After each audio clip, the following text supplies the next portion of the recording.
at the quarter pole together. Then comes Gunnet, Captivating Moon. Lone Sailor leads only Sonneteer as they straighten. 3/4 in 1:14.36. By My Standards has taken the lead into this final Fairgrounds furlong. Leads by 3 to Chess Chief. Tenfold between horses is Fearless and nearest the inside Silver Dust. But By My Standards close to home. Late move by Captivating Moon, then Chess Chief. By My Standards has won the New Orleans Classic by 4.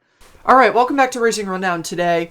We're taking a bit of a break from the Hall of Fame stuff. Going to cover some of the really loaded Oaklawn Park cards this week. And Oaklawn really threw the entire racing industry a bone by deciding to pick us up after the Kentucky Derby got postponed. So we're not going to have the variety of races that we would have had on the Kentucky Derby and Kentucky Oaks undercards. But we get a decent consolation with a very solid Oaklawn Park card that it includes, in addition to 2 divisions of the Arkansas Derby and the Fantasy Stakes, this race, the Oaklawn Handicap, which we're talking about right now today. I would also like to say that we talked about this whole Oaklawn card, not as much in depth as we're going to go into in these series of videos, be it this race or the 3-year-old races. But I just want to mention that we talked about that in the podcast over on our various platforms. I'll leave a couple of links to those so you can listen to it on your preferred podcasting outlet. But aside from that, we're going to take a little bit more of an in-depth look at this particular race, the Oaklawn Handicap, which on the Oaklawn card is race 12. Before we talk about specific horses, I will go into... First of all, I do want to express how deep of a field that this is. This is a very talented field. You can make a case for a very large majority of the horses in this race. So before we talk about specific horses, I'm going to go over the entries in this race. And there's 14 horses. The 1 is Chess Chief, the 2 is Trophy Chaser, 3 is Proviso, 4th is Mr. Freeze, 5 is Identifier, 6 is Warrior's Charge, 7 is Combatant, 8 is Sky Promise, 9 is Tacitus, 10 is Captivating Moon, 11 is Tax, 12 is By My Standards, 13 is Night Ops, and 14 is Improbable. Now, I just want to mention something that when Eric and I were doing the podcast, we didn't even realize this. We knew that this was the deepest race, that this was probably the deepest race on the card, but going through and preparing for this video, this race is even deeper than we originally thought it was. Every single horse, with the exception of Chess Chief, is a stakes winner, and 12 of those 13 horses have won graded races. So the only horse on the card that is not a graded stakes winner, beside from the aforementioned Chess Chief, is Night Ops, although Night Ops has won some races at Oaklawn Park this year, including the regional prep for this race, or one of the 2 regional preps for this race, the Essex Handicap, which was a listed stake. So as I mentioned, very talented group of horses, very hard to narrow it down to one horse. And the other thing about this race is there's not a lot of, horses that you would say, well, this is a really talented horse, but I'm going to scratch that horse because I can't be confident that that horse will get a good trip, or that, pace is going to be a certain way, that X horse is going to not be able to run because they're going to be eliminated in a pace duel. That's not going to happen. And vice versa, you can go the extreme opposite of this. There's no horse that is an extreme closer that's not going to be able to close in because there's going to be no pace. This is a very evenly matched horse race, and I'm going to echo something that Eric said on the podcast. There's going to be a horse that's going to run 8th in this race that is so much better than an 8th place finish. I'm not going to be the person that's going to predict that horse or who it's going to be, but there's a horse in this race that's going to run 8th, and we're going to look back at this race on Sunday, and we're going to say, yeah, that horse is so much better than an 8th place finish in the Oaklawn Handicap. So the way I'm going to do this is first I want to just briefly come in here and say there's a couple of horses that I will take off of the list of horses take off of the horses that I will consider. I'm going to scratch the number 1 Chess Chief. Even though he ran decently last start out in the New Orleans Classic, he isn't a stakes winner, and I just haven't seen anything from him that's going to indicate that he's trending upward, and especially in a race like this, I just don't see a way Chess Chief is going to be able to win. So Chess Chief, I would say on this card, Chess Chief is the only immediate toss. There's a couple other horses on this card, even though the next horse I'm going to highlight did win a 1.5 mile race, the Temperance Hill Stakes, and has run decently well at Oaklawn. His graded stakes wins, well, he is a graded stakes winner. His graded stakes wins have come in Canada. Most recently, he won the British Columbia Derby at Hastings Park. And of course, this horse is the aforementioned, the 8 horse in this race, Sky Promise. And he's not running against horses that are of the level. Again, he's another one of those horses that's just overmatched. Even though he has run well at Oaklawn and is a graded stakes winner, I'm going to scratch him from my list. He's not an immediate toss because of the fact that he has run at Oaklawn before, and he is a stakes winner, but I'm going to scratch him from my list. I'm also going to scratch out Proviso, because Proviso, he had a very, very consistent 3-year-old campaign and just was not able to get a 4-year-old campaign, really. He ran 2 races, but didn't really have a 4-year-old campaign, and this year has not looked anything like he did as a 3-year-old. Not that he was a spectacular winning stakes races horse, but he was solid. He was able to get some good performances in races. Of course, he was second in the Preakness, but, the 5th seasons he was 5th, the Razorback he was 6th, and he had a little bit of a class downgrade in the Essex. He ran 4th in that race, but I can't find a way. Kind of the same thing with Chess Chief. Bravazo's been trending down, and he needs a race to put himself, to be able to get back up to where he was as a 3-year-old, and that race is not going to come here in this field. So those are the 3 horses that I will take off my list: Sky Promise, Chess Chief, and Proviso. Now I want to move on to highlight another horse that I'm not going to take, but I don't want to list him as a scratch because he did do fairly well last start out in the Oaklawn Mile, is the 14 Improbable. And we've said this many, many times on the podcast that, Improbable, Eric is a big proponent of the Improbable to the grass movement. I am a little bit more reserved in that. I just think that Improbable needs to keep Drayden Van Dyke on him.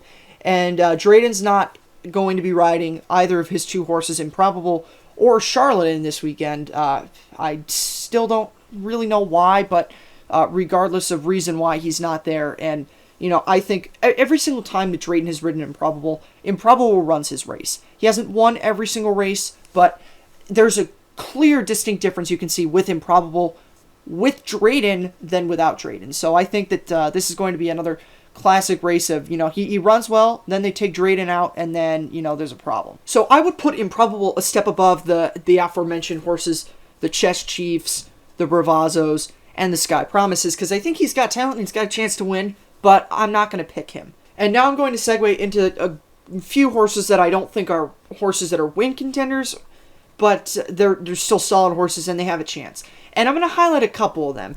I want to highlight recently a horse that has won two races this year, 2 for 2 this year, but racing down at Gulfstream. And of course I'm talking about Identifier.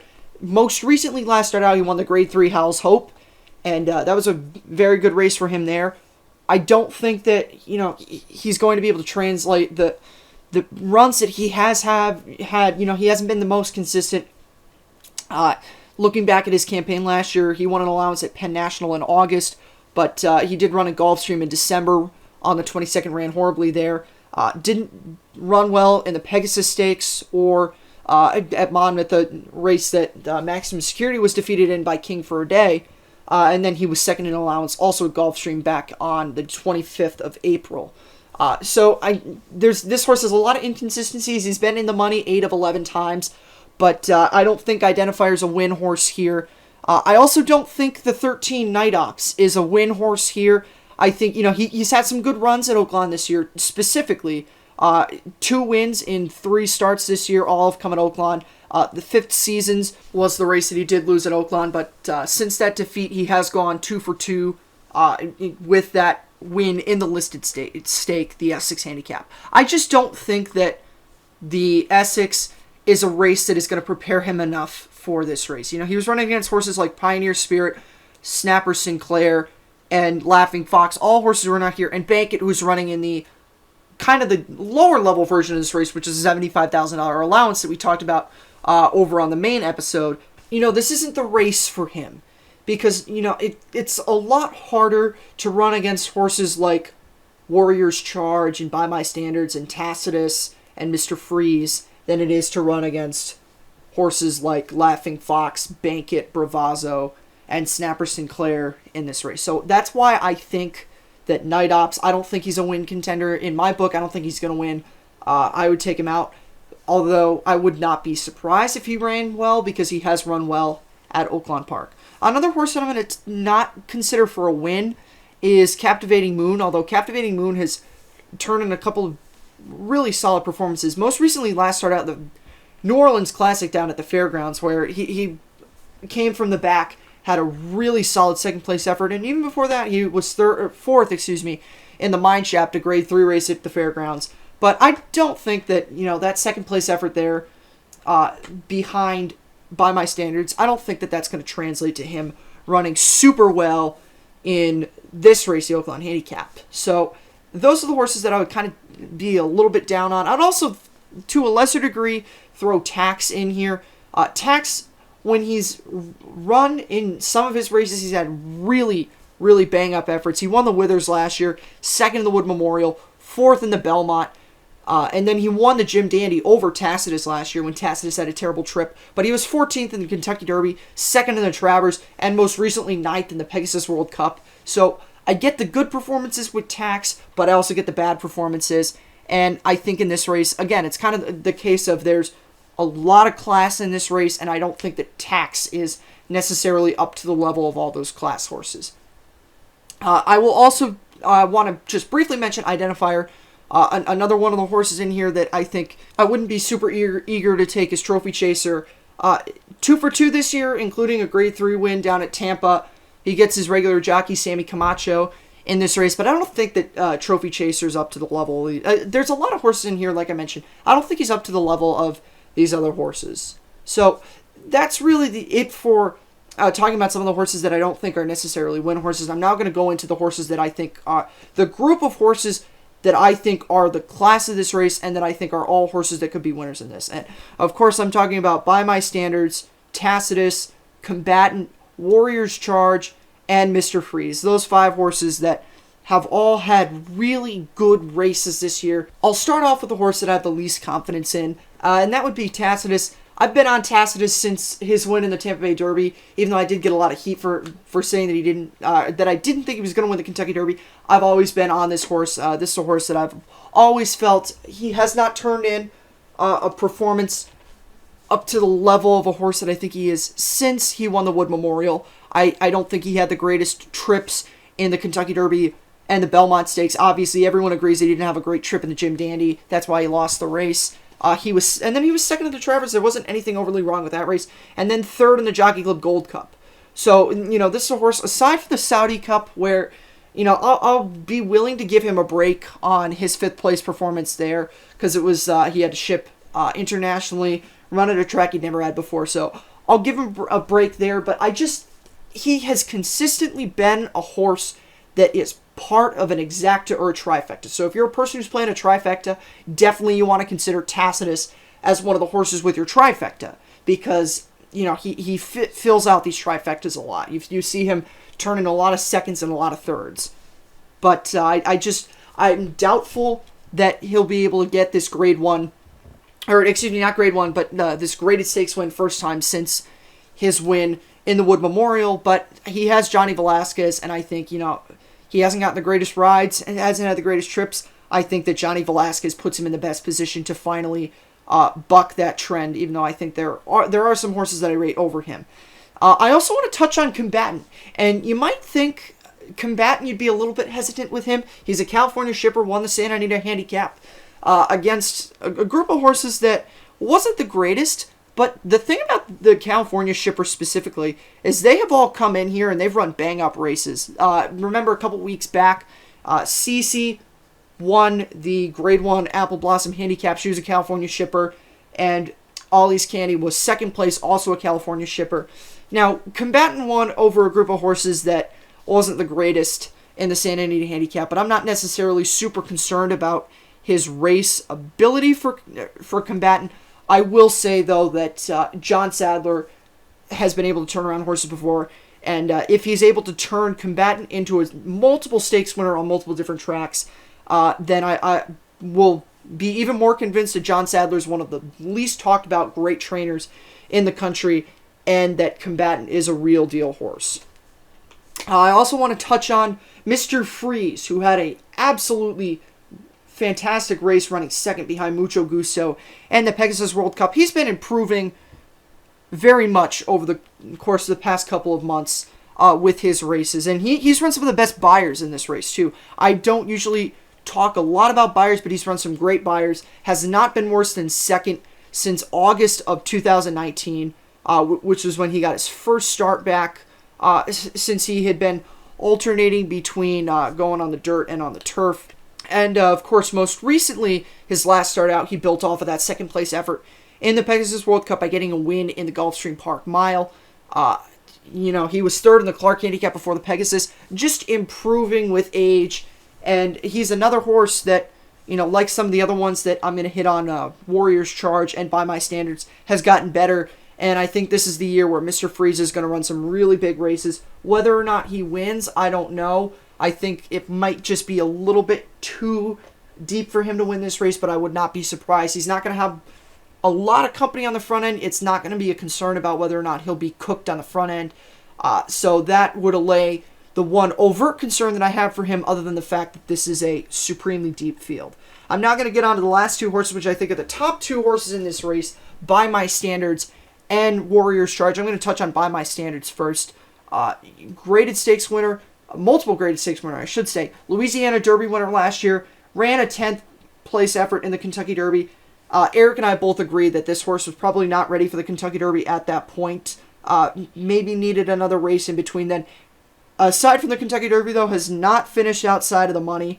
And after the Kentucky Derby, he got his time off, won an allowance race, and then won the New Orleans Classic. And he's in a prime position to be able to get another graded stakes win against... and if he were to beat this group of horses right here, I would say... Tom D'Etat right now is the leader in the pack.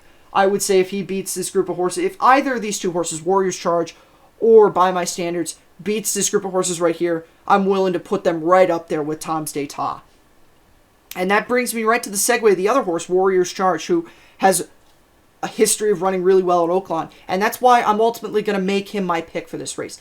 The fact that I see a lot of similarities between these horses. They started out, took them a while to break their maiden. Took him 4 tries to break his maiden, but he broke his maiden. And then, if you remember back to last year, he had a fantastic allowance performance. That race is actually on our YouTube. If you go back through the dates right before the Preakness, I put that out there for people who hadn't seen it. That allowance race, you can find and see it. He won by a lot of lengths in that race. Then he ran 4th in the Preakness, and that was a very underrated 4th place effort in the Preakness. I don't think he was ready for Grade 1 company yet, and he still ran 4th there. And like By My Standards, he got the time off, and his last 2 starts at the fairgrounds, he won an allowance optional claimer, and then most recently at Oaklawn Park, he won the Razorback. So his third win, I should say, in a row at Oaklawn. So this is a horse obviously excels over the Oaklawn surface. Very much the best in that Razorback. Very much the best in his 3 races at Oaklawn. And the other thing is, if you're a person who likes to play with jockeys and trainers, Warriors Charge, Florent Geroux has been doing a lot of damage this year. He's hot. Brad Cox has been doing a lot of damage. Brad Cox and Florent Geroux have been doing a lot of damage. Mostly down at the fairgrounds, but even still at Oaklawn. Their fillies, She Dares the Devil and the late Taraz have both been really great horses at Oaklawn, have run some great races there. And, if you're a person who is trying to decide between By My Standards and between Warriors Charge, the fact that the hot hands of Florent Geroux and Brad Cox are with this horse, I'm willing to say that that's the tiebreaker for me in this situation, and perhaps that's the way you look at this as well. So if you're a person who likes to bet with jockeys, definitely go with Warriors Charge in this spot. But just to look at some of the other jockeys in this race, also on Mr. Freeze, Joe Talmo's been doing a lot of damage at Oaklawn Park this year. He's red hot.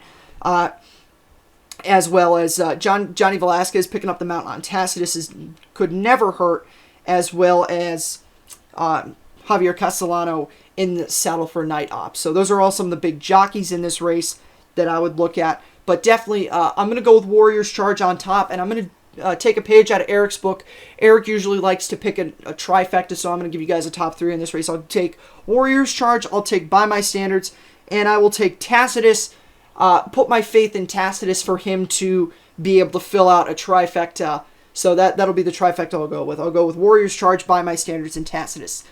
We will see you later on for preps for the divisions of the Arkansas Derby, as well as the fantasy and the remainder of the Hall of Fame series. So thanks for stopping by for this episode. If you haven't already, please subscribe to the channel. We'd appreciate that, as well as go take a listen over on our podcast and follow us on our various social media platforms. Thank you. Good luck this weekend if you're playing the races, and hope to see you again. To the outside and Snapper Sinclair, his stablemate, and they run to the top of the stretch in the Razorback, and Warriors Charge still leads. Snapper Sinclair and Bankit alongside, and here's Bankit to take over the lead from Warriors Charge. Warriors Charge is going to battle right back. Bankit outside, Warriors Charge inside. Look at him throw down. Warriors Charge, Bankit, Warriors Charge, yes!